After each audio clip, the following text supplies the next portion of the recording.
when we started this process of the first sessions that became the St. Anger album, Bob Rock basically sat down and said that he didn't want to be involved in making another Metallica record unless we radically changed our approach to making records. And we've been making records the same way for many, many years. The process was the same. So we really radically changed it, and it became much more about kind of capturing moments. It became much more about four people creating musically equally from nothing. Nobody really bringing in anything. All the moments happening in the collective, in the room at the same time. And to me, St. Anger is a collection of moments, you know, that a lot of them, what you're hearing is kind of organically off the floor, as it's called.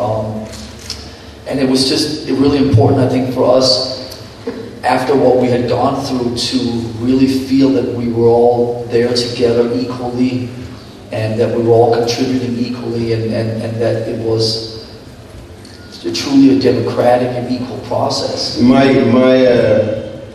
recent history with Metallica has been amazing. It's been a wonderful learning experience for me. It's been extremely physical. It's the most physical gig I've ever done. And these guys as individuals are wonderful human beings, really. The communication in the band is really special, and I value that. And the songs, you know, on stage, they just fuel me. They just get me pumped up, you know, turn me into an animal. That's why I got a knee brace on. Because Metallica did this to me.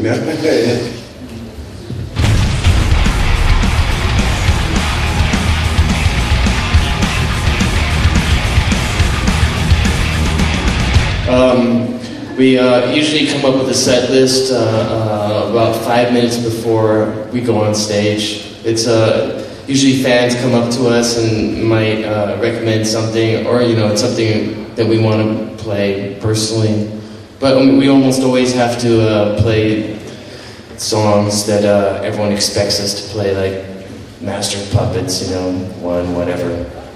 But that's what makes it so exciting, is that each night, you know, maybe sometimes 20 minutes before the show, we're figuring out what set we're going to play. So it's always going to be different.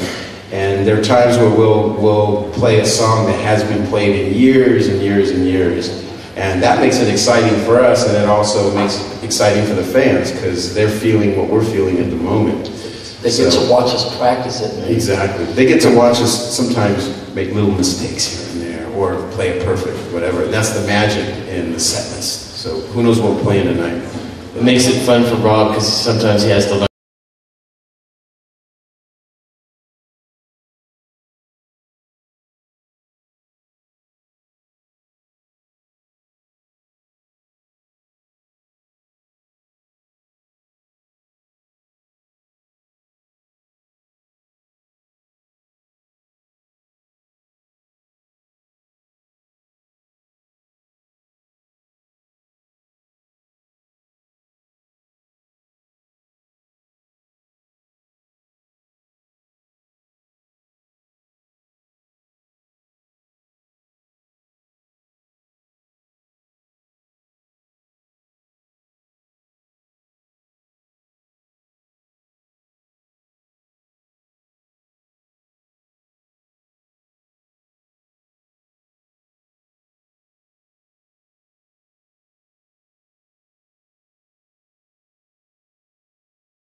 Try to play as many places as we can. And once again, going back to what I said before, we try and champion and celebrate the places we go, more so than try and worry too much about. Look, there's always somebody who's going to say, hey, wait, you're not coming to my town, and that will forever be a part of what we do. You know, I think that generally our record on that is pretty good. We go to more places than most other bands do, and as we are, in our 40s and with our families and with our kids and so on, we also, I think, had a little bit of a better sense for balancing our own needs in there. But this European tour, we're hitting a lot of places that we have not hit before. We continue to do that, and hopefully we'll get a chance to swing through Bosnia at some point, next time we come back.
Hello there, I think you know this man.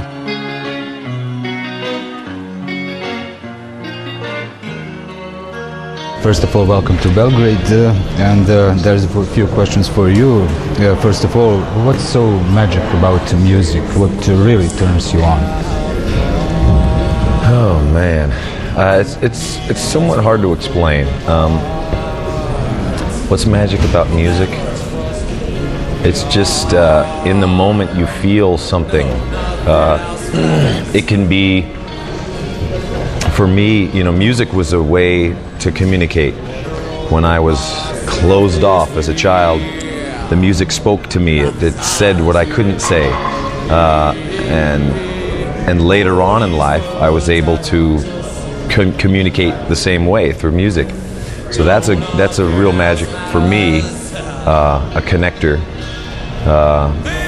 Or just writing a song like that. It comes from who knows where, a higher power or something. It just through me, and it's a great gift.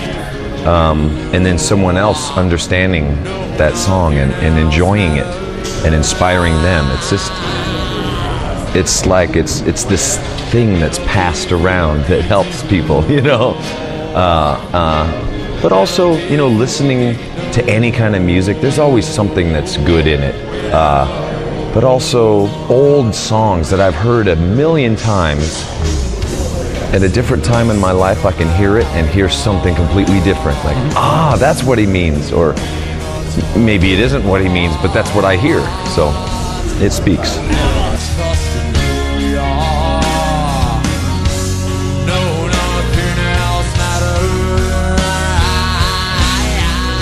Once you said when you go after something, it takes work to get there, and you worked hard, obviously. But I suppose you're still under pressure every time you work on a new material, new album. It must be a new challenge for you, something like a new chapter, don't you think so? Definitely, and I'm so glad that it's like that. That we haven't really stuck to any specific formula, or it becomes boring, or it becomes, people expect things from you always. I mean, they will anyway, but we're very, very open and clear that we don't know what we're gonna do, you know. We have no idea where we're gonna go. You know, what's the next record gonna sound like? I have no idea.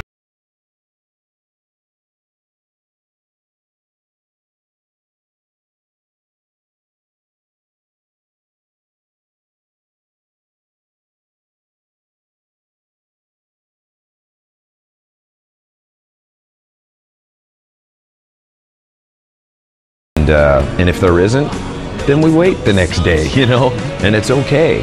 But being together, we inspire each other a lot. The people that we're around, I just think what you put out, you get back. So a lot of the different attitudes we're giving out now, we're getting a lot of inspiration back. So I'm so glad that it's a challenge. And we do put a lot of pressure on ourselves, you know, to make sure that we do our best. That's all we can ask. This is the best concert we can put on tonight, you know. Donington, you know, without Lars, that was the best we can do. And that's really, I think, the only thing we demand of ourselves, you know. Other things are not up to us.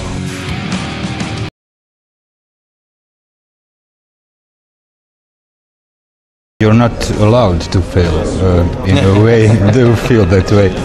Well, I've got this tattoo here that says, dare to fail, you know. and dare to fail. And yeah, I think for me there was a whole, I think my attitude before was, I would rather not try something because if I fail, I will feel bad, or I will look bad, or my image and all of this. And man, I stayed very stuck. My world was small. But daring to fail, you know, I got to do that within the band. But in my normal life, you know, I want to go sightseeing in this city. No, I better not. You know, really kind of just, I would talk myself out of things in fear that I would fail.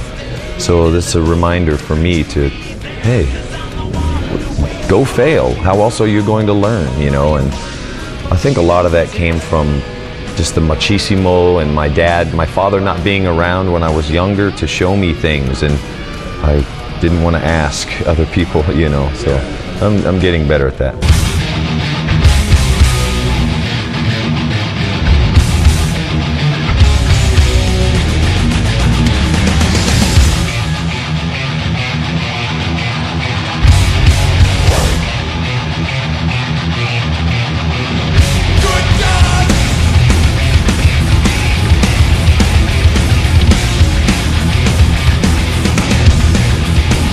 Yeah, cool. For how long can we expect you'll be creative and powerful as you always were from your very beginning? Well, you mean how can we keep up our energy? How? Sure. And for how long? Do you have idea? I think the energy will always be here and here. In our body, I don't know, in the joints and throats. Being on the road for a year and a half, it's getting harder. You know, we're all 40 years old now, and that's not an excuse. It's a challenge more, but we have to be real with ourselves. You know, I don't want to look like an old woman on stage or something, you know, or pretend that I'm still 17 singing about kill, kill, you know. I want to be real with where I am now, and you know, age is part of that, and if we can keep touring like this, okay. If we feel comfortable not jumping off the amps, you know, 10 feet in the air, then okay, you know.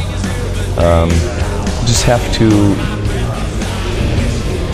understand why we're out there, you know, and that is to play our music, and that's the most important thing.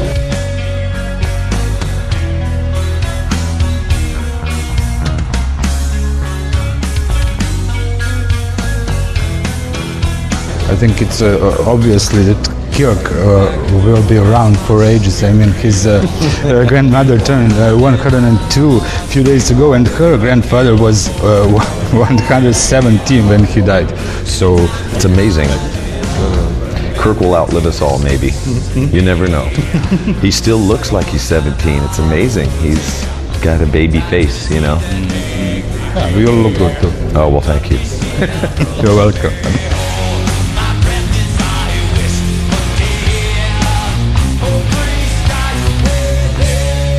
You were criticized and you were glorified during your career. What remains at the end? I mean, what really matters? Well, I'd like to think that people perceive Metallica as a band that wasn't afraid to do what they felt.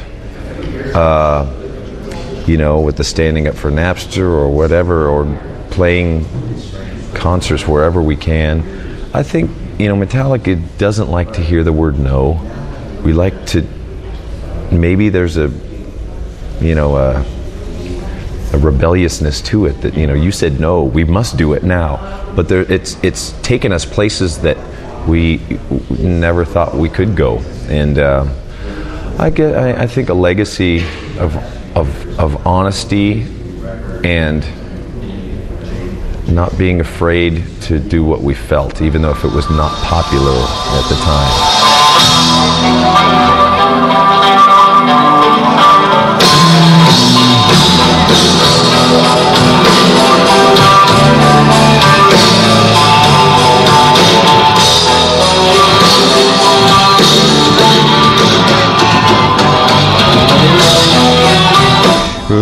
Do you tend ever to get rid of everything? I mean, tours, fans, traveling, to get rid of efforts?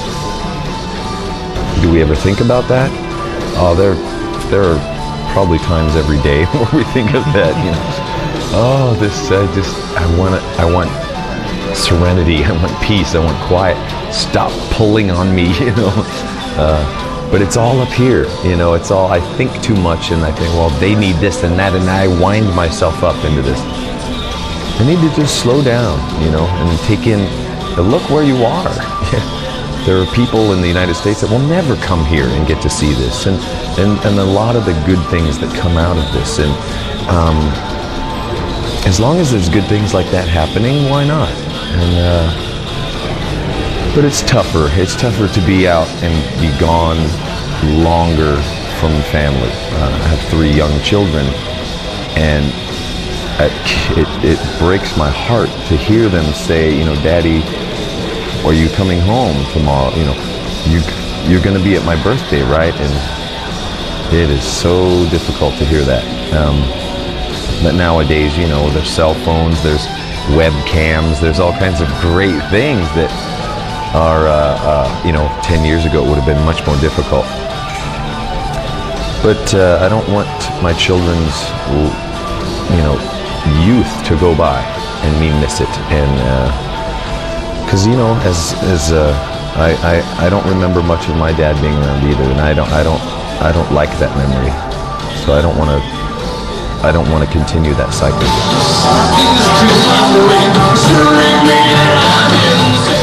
What can you expect next? A new album released next year, I think? Yeah.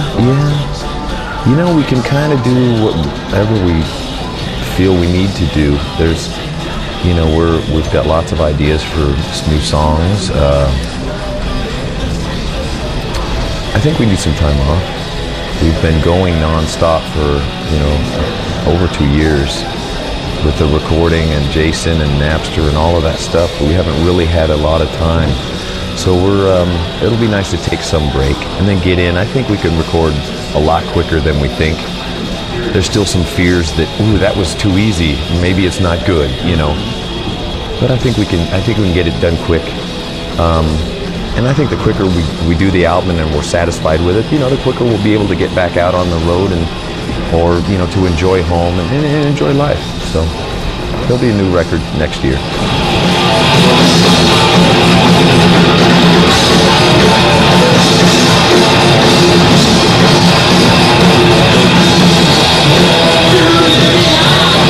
Well, I wish you a good new record, that honest and powerful as Santander is. Yeah, thank you.